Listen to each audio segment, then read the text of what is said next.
நாங்கள் ஆர்எம்எஸ் பசுமை பண்ணையில் இன்றைக்கி வேஸ்ட் டீகாம்போசர் தயாரிக்க போகிறோம். ஆர்எம்எஸ் பசுமை பண்ணையில் நிறையா இயற்கை உரங்களுடைய இடுபொருட்கள்லாம் தயாரித்து வைக்கிறோம். ஃபர்ஸ்ட் ஆஃப் ஆல் நான் ரொம்ப நன்றி சொல்கிறது வேளாண் விஞ்ஞானி ஜான் கிருஷ்ணராஜ் ஐயாவுக்கு. அவங்களுடைய அட்வைஸில் தான் நாங்கள் ஒவ்வொன்றா பண்ணிக்கிட்டு இருக்கிறோம். சமீபத்தில் போரான் லிக்யூட் தயாரித்தோம். எங்களுடைய மரங்களுக்கு, தென்னை மரங்களுக்கு இது ஒரு 16 ஏக்கர் இருக்குது. அதில் போரான் லிக்யூடை தயாரித்து ரூட் ஃபீடிங் மூலமாக அதை கொடுத்தோம். அதை அடுத்த பதிவில் நாங்கள் போட்டோம். ஸோ இப்போ நம்ம வேஸ்ட் டீகாம்போஸை தயாரிக்க போகிறோம். அது வேஸ்ட் டீகாம்போஸை எதுக்காக தயாரிக்க போகிறோமோ அதையும் சொல்லிடுவோம். எல்லாருக்குமே தெரிஞ்ச ஒன்று தான் இந்த எளிமையான ஒரு மெத்தேடு. ஒரு 2 கிலோ நாட்டு சர்க்கரையை எடுத்துக்காங்க. மண்டவெல்லம், இயற்கை முறையில் தயாரிக்கப்பட்ட மண்டவெல்லம் இது. அந்த மண்டவெல்லத்தை ஒரு 200 லிட்டர் வாட்டரில் டைலூட் பண்ணிக்காங்க. டைலூட் பண்ணிக்காங்க. ஸோ டைலூட் பண்ணிவிட்டு இதை நல்லா நல்லா கரைச்சிக்காங்க. அதை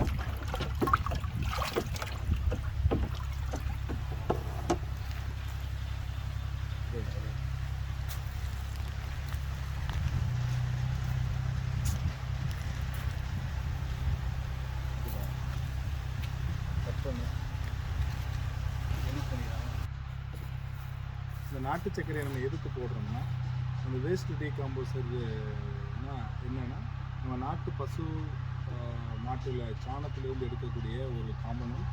இந்த காம்பனன்ட் ஈஸியாக மக்கக்கூடியது. ஸோ காசியாபாத்தில் உள்ள ஆர்கானிக் டிபார்ட்மெண்ட் மூலமாக அவங்க தயாரித்தது. ஸோ இந்த நாட்டு சர்க்கரை தான் அதனுடைய ஃபீடு. வேஸ்ட் டீகாம்போசர் சாப்பிட்டு அது வளரக்கூடியது. ஸோ பல்லாயிரம் கணக்கான நுண்ணுயிர்கள் அது உருவாக்கக்கூடியது. அது மூலமாக நம்ம தோட்டத்தில் உள்ள எல்லா பொருளையும் ஆர்எம்எஸ் பசுமை பண்ணையிலே ஏன் வேஸ்ட் டீகாம்போசர் தயாரிக்கிறோம். ஓகே, அதுதான் எங்களுடைய மெயின் குறிக்கோள். எதுக்காக தயாரிக்கிறோன்னா, மட்டையை பொதுவாக தென்னை மரத்தில், தென்னந்தோப்புகளில் விழக்கூடிய மட்டைகளை எல்லாருமே எரிப்பாங்க. பட் நாங்கள் அப்படி பண்ண மாட்டோம். நாங்கள் என்ன பண்ணுவோம்னா, அந்த தென்னந்தோப்பில் உள்ள மட்டைகளெல்லாம் கலெக்ட் பண்ணி எங்களுடைய மட்டை அடிக்கிற டிராக்டர் மூலமாக மட்டை அடிக்கிற மிஷின் இந்த மாதிரி ஸ்டேஜில் அடிச்சிடுவோம். இதை அடித்து இதை என்ன பண்ணுவோம்னா, மரத்தை சுற்றி, தென்னை மரங்களை சுற்றி, தென்னை மரத்தினுடைய பொருட்களை தென்னை மரத்துடைய கழிவுகளாகவே மாற்றிடுவோம். இதை சுற்றி தென்னை மரத்தை போட்டு அதில் டீகாம்போசர் நான் ஊற்றி அதை உரமாக மாற்ற போகிறோம். இதுதான் எங்களுடைய ஃபஸ்ட்டு ஸ்டேஜ். ஸோ அதுக்கு தான் இந்த டீகாம்போசர் நாங்கள் இப்போ தயாரிச்சுக்கிட்டு இருக்கிறோம். இது என்னென்னு பார்த்தீங்கன்னா, நாங்கள் ஒரு போரான் சத்து நம்மளுடைய ஆர்எம்எஸ் பசுமை பண்ணையில் உள்ள தென்னை மரங்களுக்கு போரான் சத்து கொஞ்சம் கம்மியாக இருக்கிறதுனால எரிக்கை இலை, ரோட்டில் இருக்கிற எரிக்கை இலைகளெல்லாம் நாங்கள் மொத்தமாக வெட்டிட்டு இதை பவுடர் ஆக்கி வச்சுருக்கிறோம். இந்த பவுடர் ஆக்கி இப்போ என்ன பண்ண போகிறோம்னா, வேஸ்ட் டீகாம்போசர் ரெடி பண்ணி தென்னை மரங்களை சுற்றி ஒரு தென்னை மரத்தை சுற்றி 2 குழி எடுத்து, எங்களோட குழி எடுத்த மிஷினில் குழி எடுத்து, அந்த குழியில் இந்த எரிக்கலுடைய பவுடரையும் வேஸ்ட் டீகாம்போசர் லிக்விடையும் ஊற்றினோம்னா ஒரு 10-20 நாளையில் அது உரமாக மாறிடும். அது நுண்ணுயிர்கள் பெருக்கிறதுனால தென்னை மரத்தோட வளர்ச்சி, அதுக்கப்புறம் அதோட போரான் சத்து அதிகமாகி வளர்ச்சி தேங்காவுடைய உற்பத்தி அதிகமாகும். அந்த நோக்கத்துக்காக நாங்கள் டீகாம்போசர் இப்போ ப்ரிப்பேர் பண்ணிக்கிட்டு இருக்கோம். நம்ம பார்த்துட்டு இருக்கோம் ஆல்ரெடி. இது ரொம்ப எளிமையான வழி. இப்போ எதுக்காக நாங்கள் டீகாம்போசர் தயாரிக்கிறோங்கிறது நாங்கள் தெளிவாக சொல்லிட்டோம். தென்னை மரத்தினுடைய கழிவுகளை, மட்டைகள், பூரி, ஓலை எல்லாமே அரைச்சி அதையே உரமாக போகிறோம். அதே மாதிரி போரான் சத்து கம்மியாக இருக்கிறதுனால எரிக்கையிலையும் கொண்டு அரைச்சி அதையும் உரமாக போகிறோம்.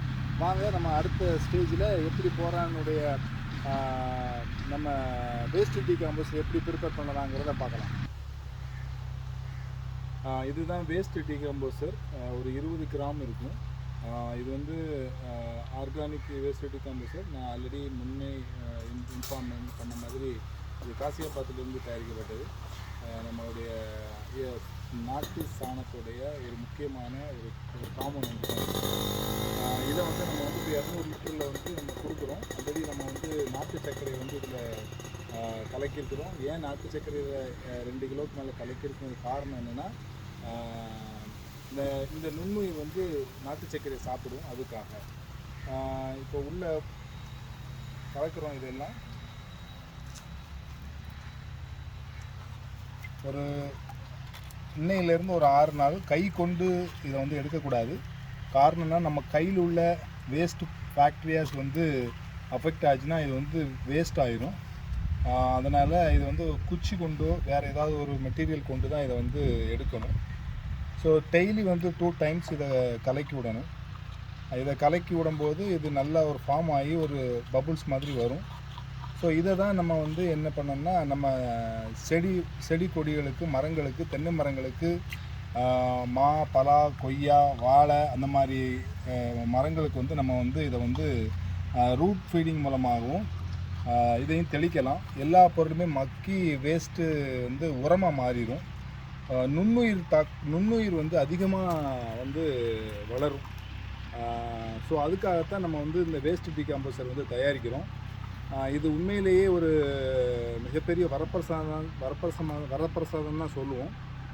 காரணம் என்னென்னா, இப்போ இருக்கிற இயற்கை விவசாயத்தில் வந்து நம்மளுடைய மிகப்பெரிய ஒரு வரப்பிரசாதம் தான் இந்த வேஸ்ட் டீகாம்போசர்.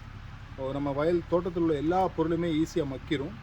பார்த்திங்கன்னா, நம்ம தோட்டத்தில் வந்து தென்னை மரங்களை மற்ற இதெல்லாம் எரிக்க வேண்டாம். ஸோ இது கொண்டே நம்ம வந்து இது பண்ணிக்கிடலாம். ஸோ இந்த வேஸ்ட் டீகாம்போசர் வந்து இப்போ ரெடி ஆயிடுச்சு. இப்போ கலக்கிக்கிறோம். நல்லா வந்து இதை வந்து குச்சி வச்சு கலக்கணும். இது நாட்டு சர்க்கரை, அது போக 200 லிட்டர் வாட்டரு, அப்புறம் வந்து ஒரு வேஸ்ட் டீகாம்போசர் வந்து நம்ம போட்டிருக்கிறோம். ஸோ 7 நாளைக்கு அப்புறம் இது ரெடி ஆயிரும்.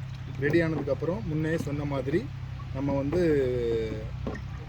மரங்களை சுற்றியும் நம்ம டிராக்டர், ஆர்எம்எஸ் டிராக்டர்ஸ் மூலமாக அடித்து போட்ட அந்த எரிக்கையில், அப்புறம் வந்து மட்டை ஓலையுடைய மாவு மக்கின இதில் வந்து நம்ம வந்து ஊற்றி இதை உரமாக மாற்ற போகிறோம். எல்லா இயற்கை விவசாயங்களும், எல்லா தோட்டம் வச்சுருக்கவங்களும் இதை கண்டிப்பாக செய்யுங்க. இயற்கை விவசாயத்தில் ஒரு மிகப்பெரிய ஒரு முக்கியமான ஒன்று. ஸோ கண்டிப்பாக நீங்கள் வந்து இதை வந்து பண்ணி பயன்பெறும்படி அன்புடன் கேட்டுக்கொள்கிறேன். ஆர்எம்எஸ் பசுமை பண்ணையிலிருந்து ஆர்எம்எஸ் மங்கை.